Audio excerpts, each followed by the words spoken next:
What we name the lost.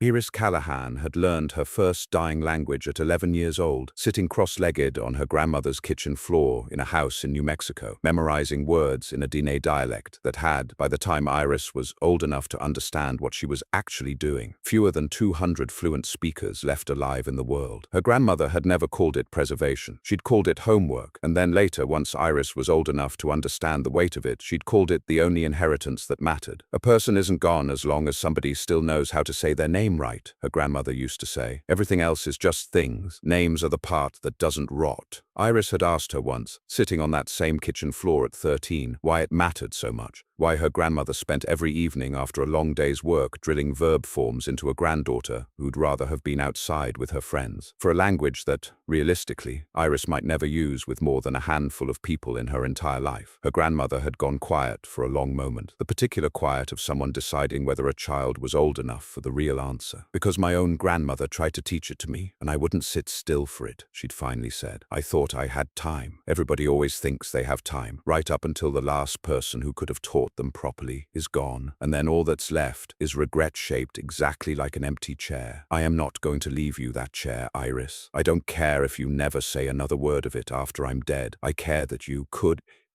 if you ever wanted to, that the door stays open. That's the whole of it. She'd gone back to the verb drills without further comment, and Iris, decades later, had never once forgotten the specific weight of that sentence. The door stays open. Every time she sat across from someone who was, in one language or another, the last one holding the key, Iris thought about that sentence more than any other. 30 years later, and 40 light years from that kitchen floor, standing in the intake office of Aldergate Station's refugee resettlement wing, reading a case file that described, in the flat clinical language of Confederated bureaucracy, the near-total extinction of an entire sapient species in under 6 years. The Sennar had numbered close to 2 billion at the height of their civilization, before a border war they hadn't started, and a bioweapon nobody had ever been formally charged with deploying had reduced that number. Within a single catastrophic decade, the Confederacy's official record still called simply the culling, to a scattering of survivors so small they fit in their entirety on a single roster. 11 adults,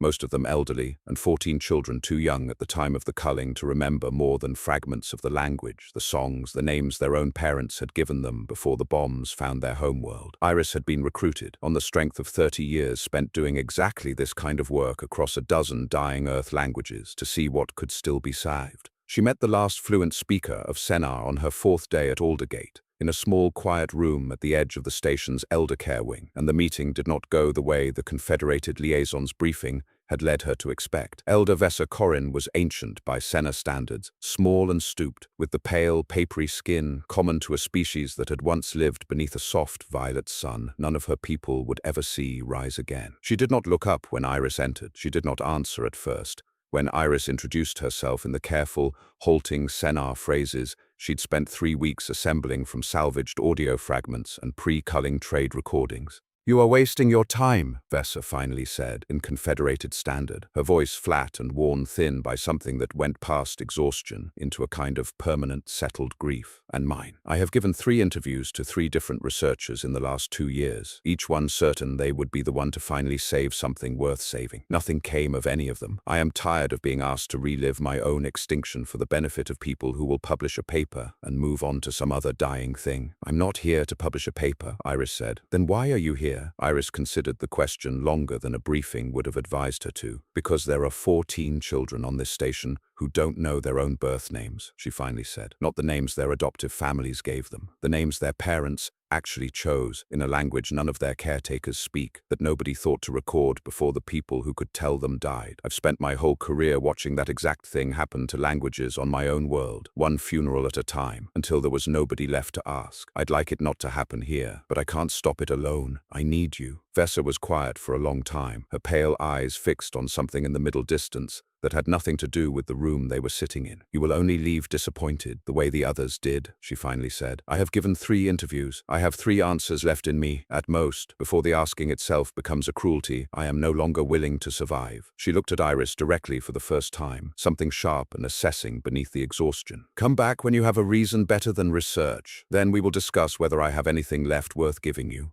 Iris found her reason 4 days later, in the station's small communal nursery, watching a Sennar girl no older than 7 hum a fragment of melody to herself while stacking building blocks with a focus that shut out the rest of the room entirely. The girl's name, according to her intake file, was Wren, a name assigned by the Confederated relief worker who'd found her wandering a refugee convoy alone 8 years ago, too young and too traumatized to give her own name in a language nobody present had understood. Wren didn't remember her birth parents. She didn't remember the culling or the home world or anything at all from before the convoy. What she had, apparently, without any explanation her adoptive family had ever been able to offer, was a handful of melodic fragments that surfaced sometimes when she was concentrating hard on something else, half-remembered tunes with no words attached, hummed absently and immediately forgotten the moment anyone drew attention to them. Iris sat down on the floor beside her, slow and unhurried, and simply listened for a while before she said anything at all. "That's a beautiful song," she finally said. "Do you know where you learned it?" Wren looked up, startled out of her concentration, and shrugged with the particular unself-conscious honesty of a child who'd never once thought the question mattered. "I don't know. I just know it. I hum it when I'm thinking hard about something. My mum says I've done it since I was really little." She tilted her head. "Why?" "Because I think it might be older than you remember," Iris said gently. "I think it might belong to someone who loved you very much.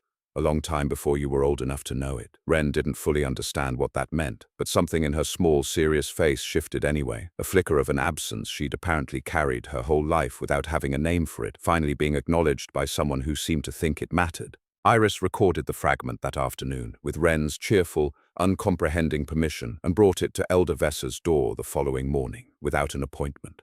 Vessa listened to the recording twice before she said anything. When she finally spoke, her voice had lost the flat, worn exhaustion of their first meeting entirely. "That is a settling song," she said, "sung to infants during the difficult first months, when a new mind is still learning to trust the world enough to sleep in it. Every Sennar mother sang some variation of it. The melody is close enough to traditional that I cannot identify which family line it comes from with certainty, but the ornamentation in the fourth phrase," her voice caught just slightly. That particular flourish was specific to the coastal provinces. Wherever this child's mother was from, she was from the sea villages. She would have sung this exact melody to Wren every night for as long as she was able to. She was quiet a moment, something private and unguarded moving behind her eyes. "My own daughter was born in the coastal provinces. I have not heard that flourish sung correctly since before the culling took her, and her children with her. I did not expect this morning to cost me anything. I was wrong." Iris said nothing to that, understanding without needing to be told that some griefs didn't want company, only acknowledgement. She simply stayed in the room until Vessa was ready to speak again. "Wren doesn't remember any of that," Iris said. "She doesn't remember her mother's face. She barely remembers the culling at all, but she still has the song. It survived in her even when nothing else did." Vessa was silent for a long moment, staring at the small recording device in Iris's hand, as though it contained something considerably heavier than 7 seconds of hummed melody. "I told you to come back with a better reason than research," Vessa finally said. "I did not expect you to come back with proof that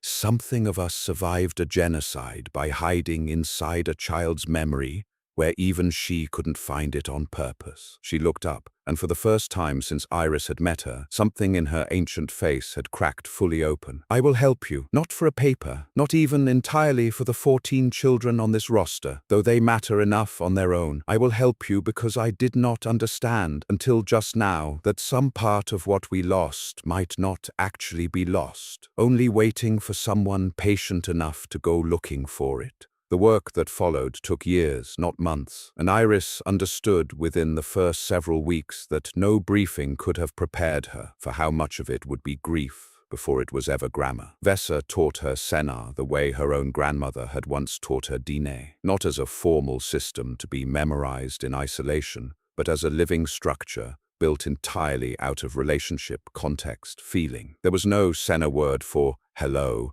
that didn't also carry an implicit acknowledgement of how long it had been since the two speakers last saw each other. There was no word for grief that didn't distinguish through 6 different verb conjugations, exactly what kind of loss was being named. A parent, a child, a home, a whole world, each one carrying its own particular grammar of mourning. That confederated standard collapsed into a single flattened word. You cannot translate grief cleanly out of a language that had this many ways to hold it, Vessa told her more than once in the early sessions when Iris's careful notes still outpaced her actual understanding. You can only learn to feel the difference the way a child learns it slowly by living inside it long enough. Iris spent 2 years doing exactly that, recording every fragment of song, story, and memory Vessa could still summon, cross-referencing them against pre-culling trade recordings salvaged from Confederated archives, building, piece by aching piece, something closer to a living grammar than a dead catalogue. She brought Wren into the sessions whenever the girl was willing, watching something in the child steady and deepen every time a half-remembered fragment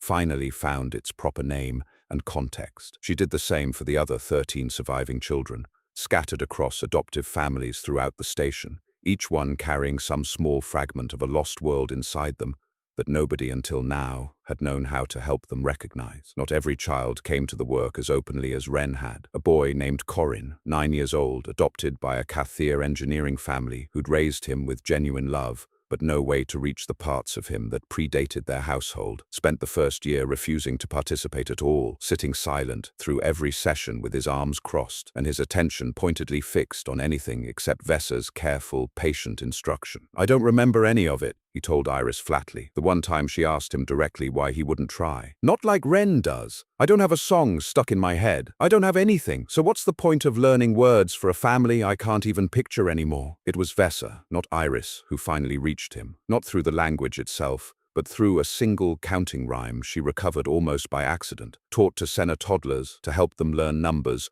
through a game involving stacked shells, a rhyme so simple and so universally taught across every Sennar family line that Vessa was certain, without needing corroborating evidence, that Corrin's parents would have taught it to him regardless of which province they'd come from. She taught it to him not as a lesson, but as a game, exactly the way it had always been taught, and on the third repetition, Corrin's small hands, entirely without his own conscious permission, began stacking invisible shells in a pattern his body apparently remembered, even though his mind insisted it held nothing at all. He cried harder than any of the other children had that first afternoon. Not the quiet, uncomprehending tears Wren had shown at 7, but the furious, betrayed tears of a boy who'd spent years believing he'd lost absolutely everything, discovering all at once that some small, stubborn piece of it had been hiding inside his own hands the whole time. Iris understood, watching him, that this was the actual shape of the work, not the triumphant recoveries, but the slow, repeated proof that loss was rarely as total as it first felt, if someone was patient enough to keep checking. The hardest sessions were the ones about naming. Sennar names, Vessa explained, were never simply labels, they were compressed stories, each name built from root words describing the exact circumstances of a child's birth, the hopes their parents held for them, sometimes a small joke or private family reference that only made sense within the specific history of that one family line. A Sennar name was,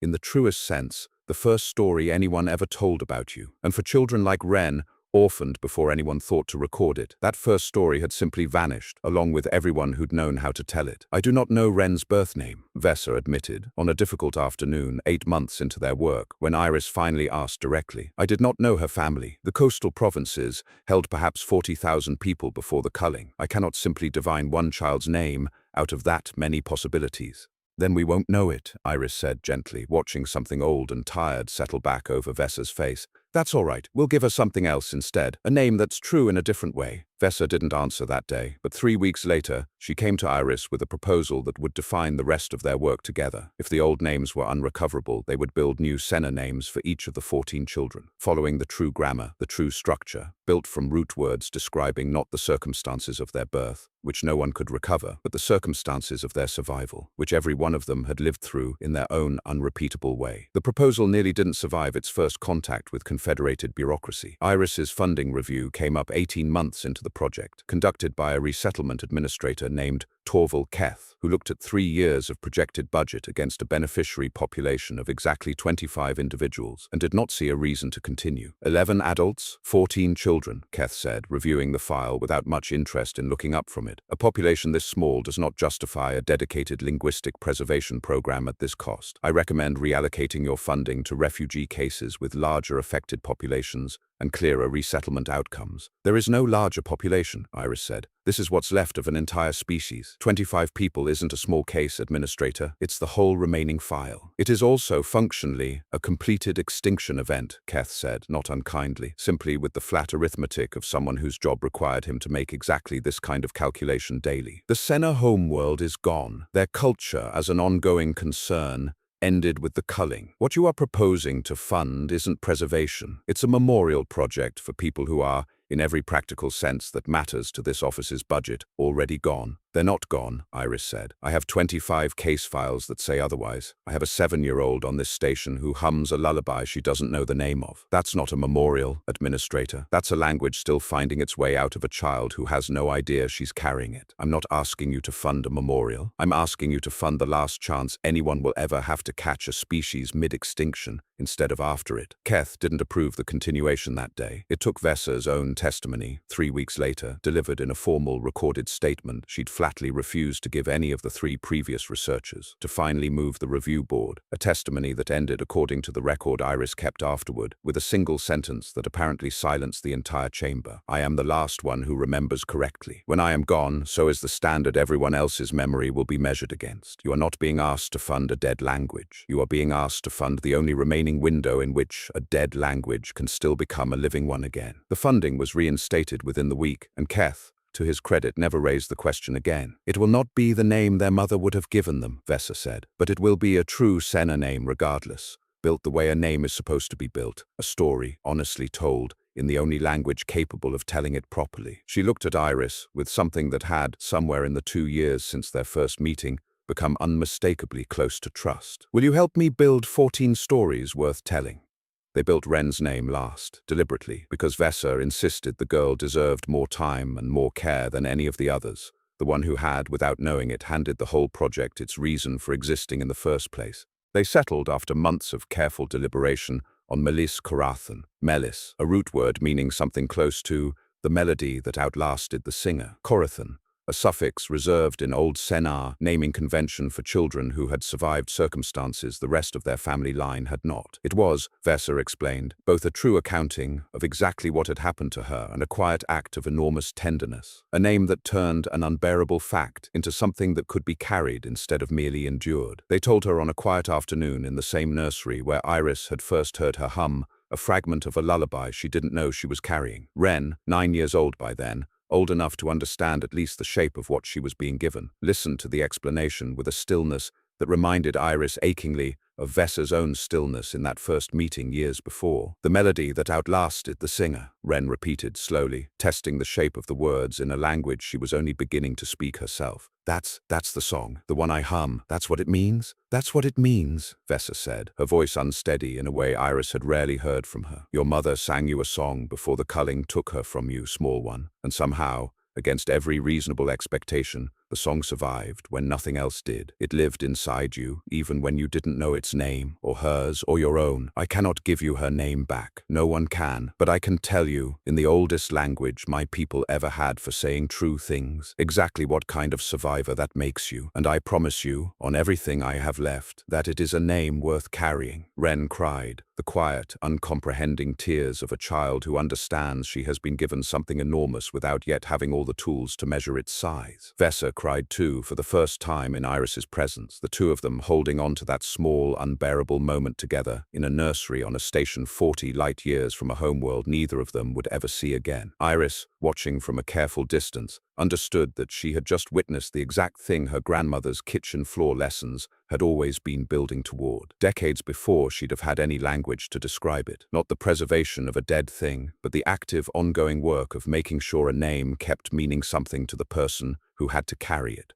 Vessa's decline began the following year, slow at first, and then, in the way these things often are, suddenly and completely undeniable. Sennar physiology, already fragile in the elderly, even before the trauma of the culling, gave out by careful degrees. First her strength, Then her stamina for the long teaching sessions she'd once insisted on holding daily. Then, in the final months, her voice itself, worn down to something thin and effortful that cost her visibly every time she used it. Iris worked faster after that, not out of impatience, but out of the plain arithmetic of time running out, recording everything Vessa could still offer, cross-checking every fragment against the growing archive they'd built together, teaching the surviving children as much as they could absorb while there was still someone alive who could correct her when she got it wrong. Wren, 12 by then, and fiercely proud of the name she'd carried for 3 years, began sitting in on sessions not as a student anymore, but as something closer to an assistant, her own growing fluency filling in gaps Iris's decades of linguistic training still occasionally missed. "You have done more in 3 years," Vessa told Iris on one of the last afternoons her voice held steady enough for a full conversation, "than I managed to do alone in the 8 years since the culling. I spent those 8 years believing my only remaining purpose was to be the last one who remembered, and that when I died, the remembering would simply end with me. I did not understand until you sat down across from me with a recording of a child humming a song she didn't know the name of, that memory doesn't have to end with the last person who holds it whole. It can be handed forward in pieces to people willing to carry it imperfectly rather than lose it perfectly." "You did the actual work," Iris said. "I just wrote it down." "You did considerably more than write it down." Vessa's pale eyes found hers, steady despite everything the decline had taken from the rest of her. "I have one more piece of work left in me, Iris Callahan, and I would like your help finishing it before I am no longer able to. I would like to build my own death name, in the old style, before I die, not to be recorded and forgotten in an archive, but to be spoken aloud, properly, by people who will understand what it means when they say it. I have not heard a Sennar funeral rite performed correctly in 8 years. I do not intend to be sent into whatever comes next without one." They built it together over the following 6 weeks. Vessa Sorenthal, the addition meaning in old Sennar convention, the one who carried the fire until other hands were ready to hold it.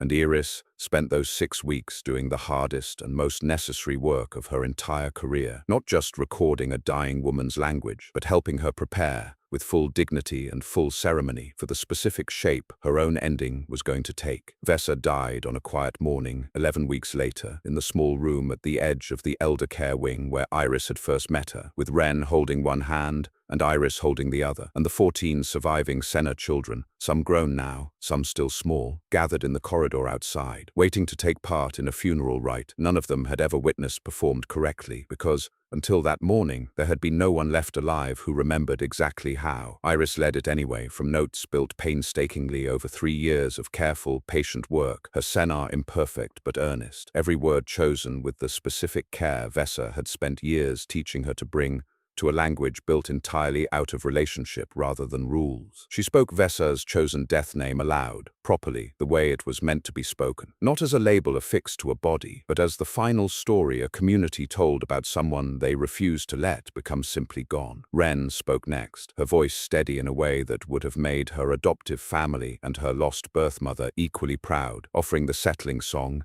in full for the first time in 8 years. Not a fragment hummed absently while stacking blocks, but a complete, deliberate, properly ornamented Sennar melody, sung by the last generation of a nearly extinguished species standing together in a station corridor, refusing to let the woman who'd taught them how to remember die without being properly remembered herself. One by one, the other 13 children followed, each of them offering some small fragment Vessa had helped them recover over 3 years of patient grinding work. A naming verse, a harvest blessing none of them had ever seen a harvest for, a child's counting rhyme that had somehow survived a genocide inside the memory of a boy who'd been barely 3 years old when his world ended. None of it was performed perfectly. Sennar tradition, as Vessa had taught them all, had never actually required perfection. Only honesty and presence, and the willingness of the living to keep trying on behalf of the dead. By the time the rite closed, the corridor outside the elder care wing held 25 voices, most of them still learning, all of them refusing to let a language die twice in one lifetime.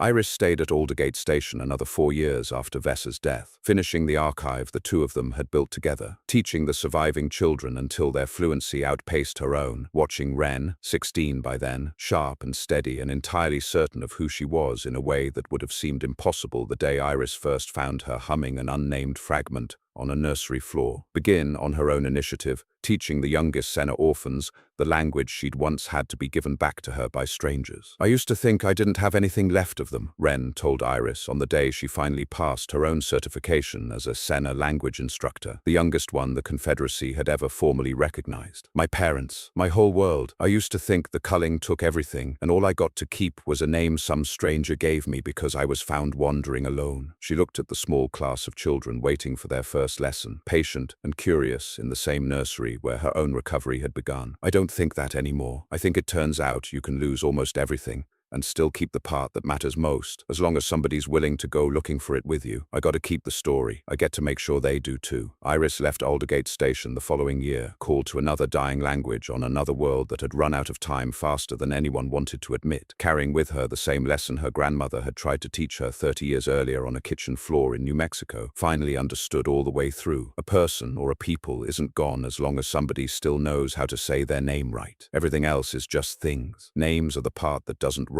She thought of Vessa, often, in the years that followed. In every new dying language she sat down to learn, the particular grammar of grief the elder had spent a lifetime carrying alone, and the particular grace of finally handing it forward to hands patient enough to hold it. She thought of Corrin, too, and his stacked invisible shells, and the specific fury of a child discovering loss was never quite as total as it felt. A message found her, 3 years later, on a different station entirely, in the middle of an entirely different language's slow and patient rescue. It was from Wren, 19 now, the recording showed, standing in a proper Sennar classroom that hadn't existed when Iris left, a room full of children who'd been born after the culling to Sennar parents who had themselves once been among the 14. "We have 31 fluent speakers now," Wren said, something bright and unmistakably proud in her voice. "Real ones. Not just people reconstructing fragments. Corrin's teaching the counting rhyme to his own daughter. I named her, by the way, properly, the way Elder Vessa taught me. You should hear her say it back to me. She's got the accent better than I do already." She paused, and something quieter moved across her face, the particular steadiness of someone who had learned, a long time ago, exactly how much a name could hold. "I just wanted you to know the door's still open. It's going to stay open a lot longer than anyone thought it could, back when there were only 14 of us, and one very tired old woman who almost didn't let you in. Thank you for not giving up on the 4 interviews it took to finally reach her." Iris watched the recording twice before she let herself put it away, and then she went back to the work in front of her. A new station, a new dying language, a new elder somewhere who had probably, at some point, told a researcher they were wasting their time. She understood, better than she ever had on that kitchen floor in New Mexico, exactly what her grandmother had actually been teaching her all those years. Not the words themselves, though those had mattered too. The stubbornness, the specific, patient refusal to let a door close simply because everyone else had already assumed it was too late to walk through it. If you enjoyed this video, press the like button, subscribe to the channel to help it grow, and leave a comment.